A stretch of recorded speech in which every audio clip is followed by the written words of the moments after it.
It is Monday. I'm here. You're here. We have an amazing, absolutely phenomenal person here with us today. We have in our studio, live and in full effect, we have Principal Gordon. And Principal Gordon, how are you? I'm doing well. How are you doing, Teresa? Oh my gosh, I am doing so good. Thank you so much for coming on. I am ridiculously excited just to be able to have you here. I got to tell you, and I said this to you a little bit earlier, there's something about educators that bring out the best in people. There are some qualities that are in educators that I don't even know what the secret sauce is, but it's so good. You have made such an impact already on my son, CJ. I said he had a conversation with you, I don't know, a few weeks back, and Yes, he was just beaming, like, oh, this is what I learned, this is what I did. And, I, that's great. so I'm super, super excited to be able to speak with you today. And again, can't thank you enough for coming on. We'll get a chance to talk about so much of the things that you do, the impact that you make. And I won't keep you on too long because it is 8:30 and I'm sure you got to be up at like 3 or something, right? I don't know, some ridiculous hour. But thank you again for coming on. Principal Gordon, I know you have a first name, right? Yes, But Edward. but forgive me. So I've worked in schools for a long time, and there is just something about principals. It's hard for me to call them by their first name. I just feel like with the work that you do, with the heart that you give, like 1,000% every day, principal needs to come on in. And it just needs to be present every time. So forgive me. I'm going to keep calling you Principal Gordon. That is fine. And that's just where we at. So Principal Gordon, can you tell us why or what you do? And then I'm going to ask you why you do it. No problem. So, with 25 years of experience in education as a teacher and then as a school principal, at this period of time in my career, I provide coaching and mentoring for aspiring school leaders. I help them prepare for the school leadership licensure assessment, become certified principal. And there's principals that are receiving some support through the school superintendent assessment, become certified superintendent. But once they pass the exam, I provide interview coaching and help them with ongoing coaching and mentoring once they're in the position. So I enjoy the work that I'm doing at this stage in my career in life. Wow. Okay. So you get a chance to really not only influence, coach, mentor the people who are immediately in your district, but now you're just like spanning out, right? It's to anyone who wants to be a leader, a school leader, Yeah. right? Yes, it's anyone who wants to be a school leader. The test that we work with our aspiring leaders is called the School Leadership Licensure Assessment, and that assessment is required in 20 states to become a certified principal. And also, when it comes to the school superintendent assessment, that assessment is required in 13 states. So definitely, this work allows me to work with aspiring school leaders across the country. And I Wow. got a phone call actually today to prepare for the exam in California. Yes, we've never prepared anyone for a school leadership license assessment for California. It's a different test, but it's the same concepts, but they're just using a different format for the exam. So we're excited about reaching aspiring school leaders in new states and new territories. Well, congratulations. That just means that things are they're going what they're supposed to do. And listen, I'm going to tell you, I got 5 kids. We got 5 kids. At some point, somebody's going to do something, say something in the background. It's all good. We know, right? And listen, I'm just saying, don't worry about it. All right. Okay. I listen, I saw, how parents and educators, they give that side eye. I saw that. Somebody saying something back there that you like, are you for real? It's all good. It's all Yeah, good. All thank right. you. So I asked you what you did. Mhm. Now I'm gonna ask you why on God's green earth would you choose to do this? Now, I don't say it in a bad way. I am such a fan of educators. Obviously, we know the value of educators and leaders, but what made you choose to go into this field and then stay in it and then tell other people, come on in? Yes.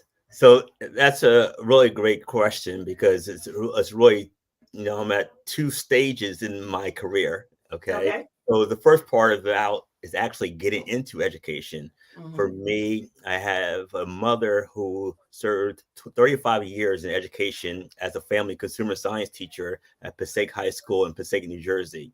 So growing up, watching her as an educator and Hmm. also as a supervisor of a department, that really inspired me to one become an educator, but even think further to actually become a supervisor and a leader in a school. So that my mother's modeling has really helped me to initially get into the role of being an educator. But as Okay. a life transition to get into this role of coaching and mentoring aspiring leaders, this came about during a time in my life where I actually got terminated as a school principal. And Mm. I didn't know and understand, ask God, why was I so successful in the past? And now I'm having these challenges in leadership. And it was Well, revealed to me at that period of time that, Edward, in the past, you didn't have a coach and you didn't have a mentor. And I had to learn what a coach ah, was, and I had to learn what a mentor is. yeah. A coach is someone that asks questions to really bring out what's already inside of you and Hmm. really allows you to take action steps to move from where you are right now to where you want to go. And then there's Right. a mentor, someone that is doing the work that you want to do, aspire to do is 3, 5, 10, 15 years, 20 years down the road, Yeah. to be able to guide you and support you. So once I understood and learned what a coach is and a mentor, I got both of them and I got back into leading schools. But still, there was this call in my life, and God revealed to me, Edward, I took you through these situations not to continue to lead schools, but now to step out of that role and be a coach and a mentor for others. So that's what Okay. really brought me to this current work and is exciting each and every day. No, and that makes so much sense, right? I mean, we get these we acquire these skills and talents not just for us, right? That would be really selfish of us just to hold on to the experiences and the wisdom that we get, especially in education.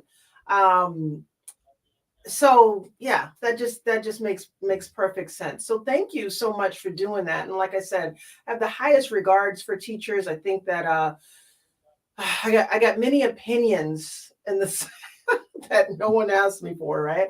Mhm. But just in the sense of we ask so much of our educators.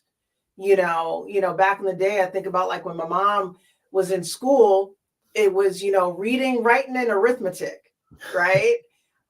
Just do that and then you sent on your way. But nowadays you're the teacher of all of those subjects. You are auntie, you are uncle, you are counselor, you are therapist, you are coach, you are a mentor, you are so much, and then someone will be the first one to say, my kid ain't Yes. learning. Right. Mhm. And so again, in the highest regards, I hold teachers and educators and yeah, you guys are just amazing. So thank you Thank, so much. thank you. So here's a question. So when it comes to leading other people in education, what's one of the biggest challenges, or several? What are the greatest challenges when it comes to taking someone who is in leadership? I'm doing a thing, all right, and I'm coming in every day. I'm showing up. The kids are great, right, and then they're not some days. What's the biggest challenge to get them to say, hey, you know what? You have what it takes to step into this leadership role. Yes. So when you're thinking about educators making this transition, it's really getting into them to really see for themselves that they can actually lead. Okay. And really, it's important for the current school leaders to be able to provide opportunities for them to experience leadership, leading others. It might be in an after school program, might be in a Saturday school program. And that really starts the process for them to really see, yes, I can do this. It's really opened my eyes to this possibility and potential. So many times, these aspiring leaders, educators are seeing the downside of education, the downsides of what the principal is going through, and so forth. And sometimes that can really deter someone from actually even taking on leadership roles or opportunity to get into Yeah. leadership. So Right. Right. that, just creating pleasant experiences for educators to experience leadership, to be able to give them an opportunity to think about and consider making this transition to becoming a school leader is really key. And I think that's one of the challenges that current leaders need to really think about to be able to support this ongoing growth of new leaders. But I think another challenge is the fact of educators really understanding the importance and value of coaches and mentors in their Oh, lives to be able yes. to help Oh them my out. gosh. Okay. I believe, it's my mission, my passion that the awareness that every school leader, a superintendent, principal should have a coach and a mentor. Okay. But Mm-hmm.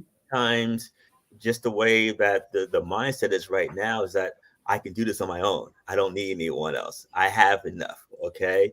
But I will guarantee if everyone had a coach and a mentor, there'll be less retention of principals and superintendents in our school districts. They'll remain on the job longer and have a longer time period in the same position to really get the results that are in the best interest of the students that we're here to serve. And I believe understanding the value of coaching and mentoring is really key. So when they're, you have this idea of coach and mentor, right? Which is phenomenal, right? Because really we all need it. We I don't care what Yeah. industry that you're in, just to move on with life. I okay. I'm off topic just a little second. So back in the day, we had our family, right? We had our mom, dad, uncle, somebody to kind of show us, oh, that's what we should do. Oh, go this way, go this way. It could be your minister, it could be whomever. You had someone, but we don't always have people in our lives now. And we've got so much more stuff going on. So much more distractions Yes. that can happen, right? And then you throw on top of there, not only do I have 24 students, I might have 31 and still need to work it out. And then Yeah. I may have some who are in regular ed, and I might have some who are in special ed. I might have some with behavioral issues and some who just need some attention. Yes. I might need to do a lesson plan, 3 different lesson plans for one class because people are in different tracks. And then I got to go to professional development, and then I got to take attendance. And there's a lot. There's a lot of stuff going on. Where do you get a chance to have this mentor, this coach? How do you make it happen? Yeah. Oh, and you got to do your job. You got to Definitely. do your job as well as Yes. that. As you How do were you make talking about, you know, in the past, maybe this family support that was happening is not there now. And I think what has happened over the years is just the fact that there is a disconnect in terms of the understanding of the role of a teacher and educator, and Yes. with the negative press that's either in our media, on the news, and our family starts questioning and wondering, why do we even want to get into that work in that position, and it's hard to talk to them about what we're going through because they're just saying into themselves and trying to convince us that there's other ways. not Mm-hmm. to do it. Okay. But at Right. the same Right. time, you as an educator are passionate about the work that you want to do. And despite Yeah. all the noise and everything else, you still want to push forward and do that. And that is really key. But it's important to find a coach and a mentor that is accessible to you, to Yeah. be able to give you the time. And many times in our school districts, yes, they'll assign somebody to you to be a coach. Okay, there is a level of coaching that does happen in school districts, Mm-hmm. but what I'm experiencing by those that are working with me and other coaches that are not in the district is that sometimes it's not easy to be transparent about what you're really going through.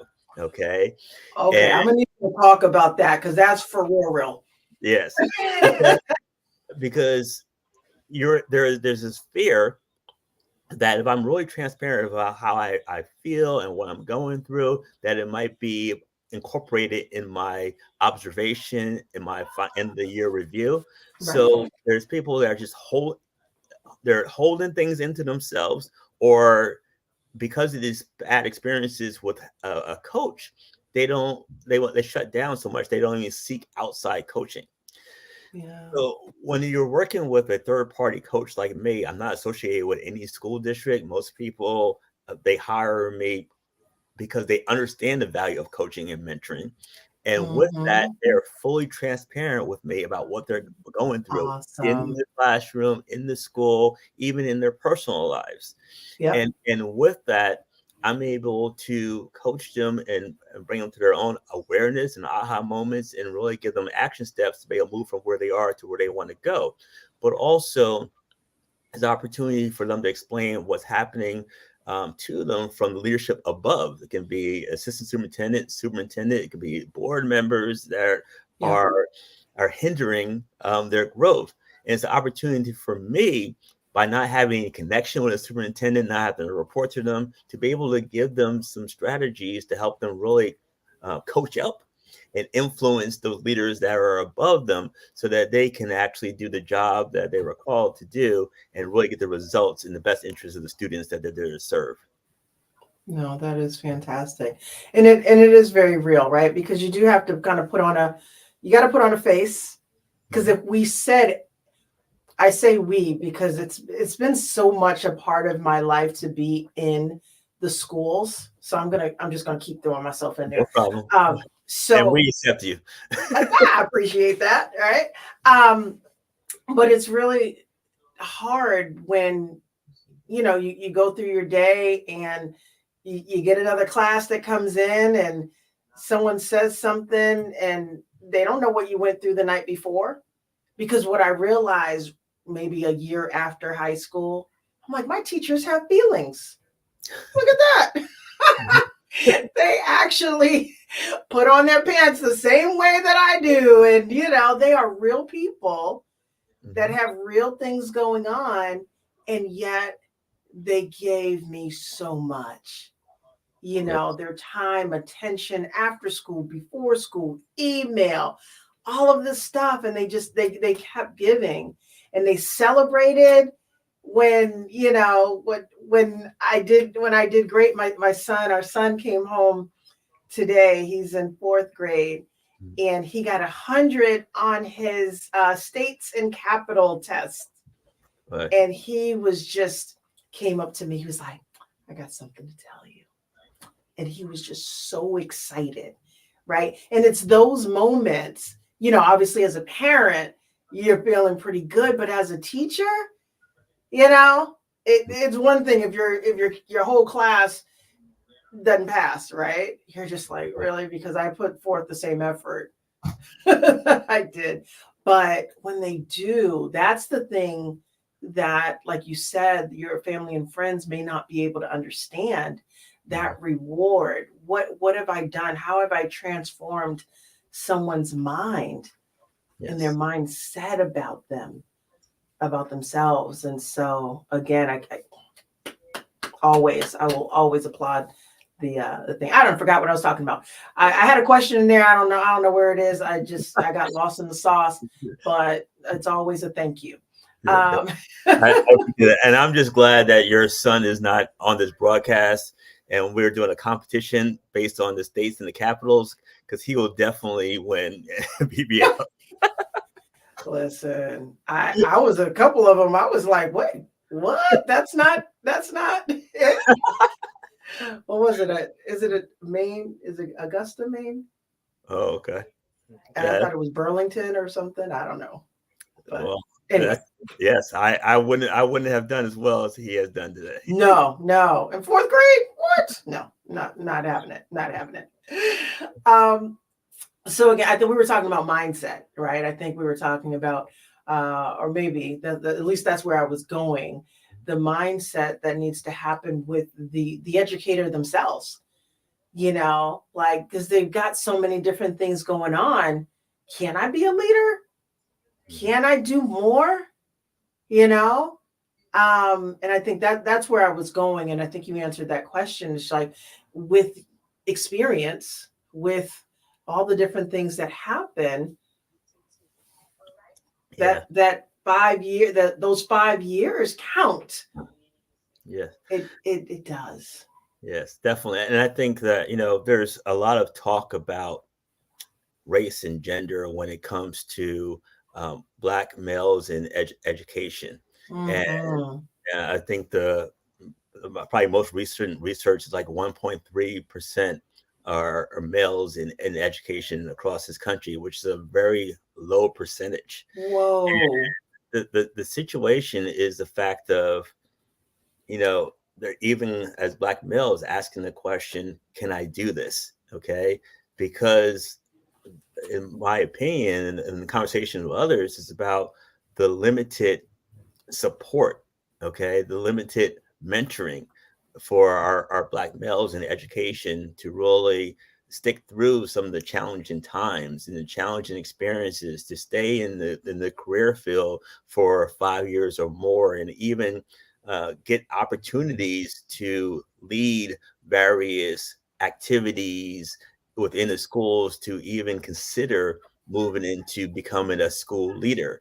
And I Yeah. think that is one thing that, as a country, as even Black males who are in education and school leaders, we need to be more present to be able to support Black males Right. that are in education and be those coaches and mentors to support them, to share our experiences, help them navigate this Mm-hmm. education system. Because if you're doing it alone, is not easy. So definitely, we get into situations where there are certain races and genders that are still having some challenges to be visible and then make an impact in education, even in 2024. Right, right. And I remember right after this, I have a viewer who has a comment, but I remember years back, is probably, I don't know, at least 15 years back here in Boston, um, they had a campaign looking for Black men to go into education. That support was there. Was, I don't know if it was free, but it was not a whole lot. And I don't know whatever happened, but it's things like that we needed. I know how I felt when I saw people who looked like me. I literally went into the job that I talked about for 22 years because she was a young Black woman, Mhm. and I just admired what she did and how she carried herself and all of those things. It makes such a difference when we see ourselves in these roles. And education, again, should be paid $1 million a year, right? It really should. Yes. But we're not there. Yeah. But I digress. I have Sherry Bridgman. She says, great conversation, Principal Gordon. When coaching principals, what do you tell them about leading today's generation of children who are very different from the past generation of children?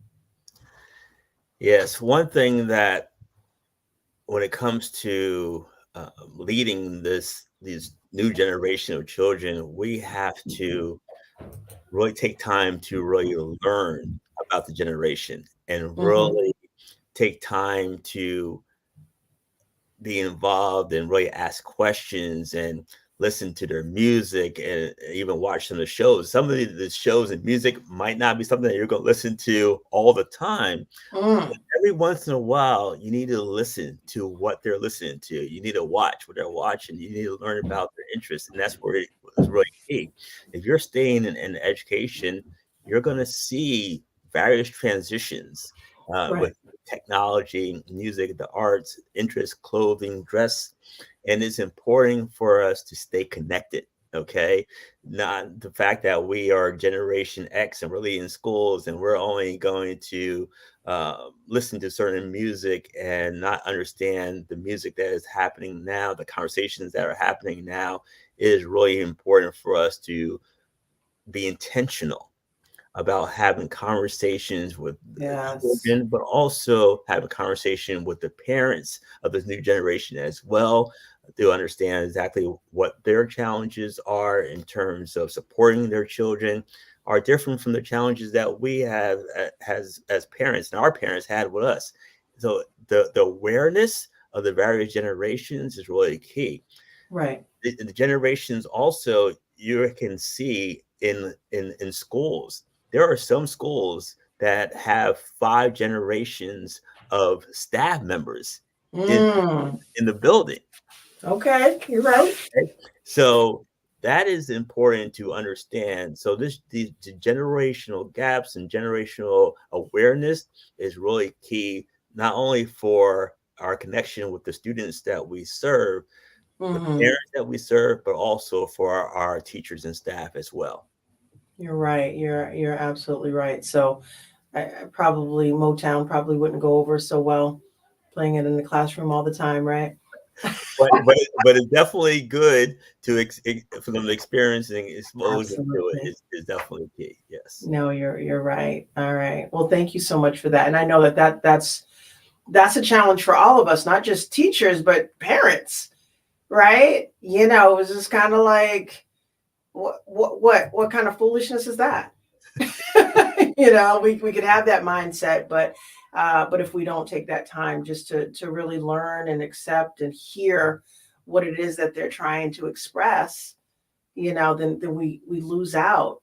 I'm sure that when rap first came out, Mhm. my mom was like, "What? No, turn that thing off, whatever." We didn't listen to the messages, and there was some serious Yeah.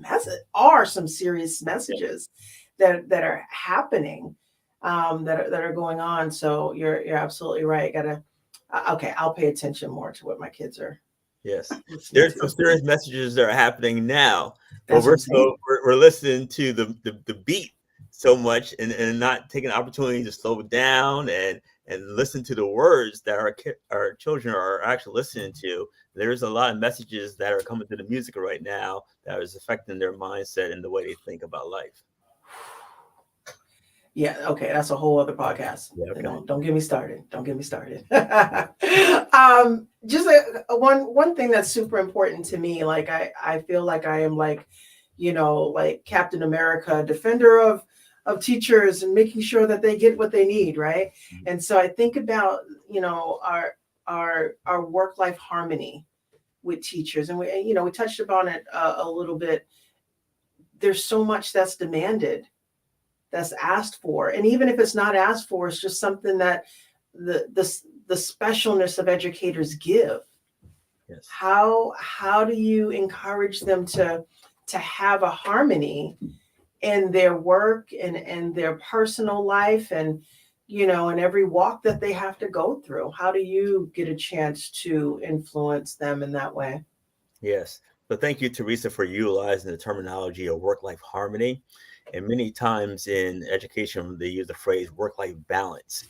And the Hmm. first is the reality that there is no such thing as work-life balance.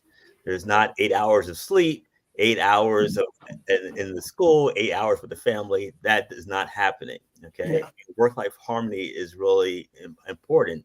And the concept that I really coach my aspiring current leaders about is the fact that you have to understand that when you are at work, you need to be at work. Okay.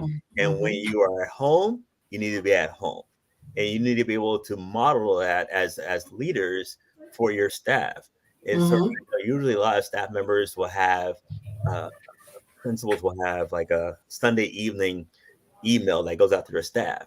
I encourage them to actually write something that they've done with their family over the weekend. It might be going to the beach, going taking a walk, or actually reading a book.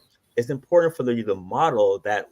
Yes, Principal, Nice. when he's not in the office, he's taking time to go out with his family or to read a book, and that's what I should do. That will help them to understand that. Okay, and that's really key.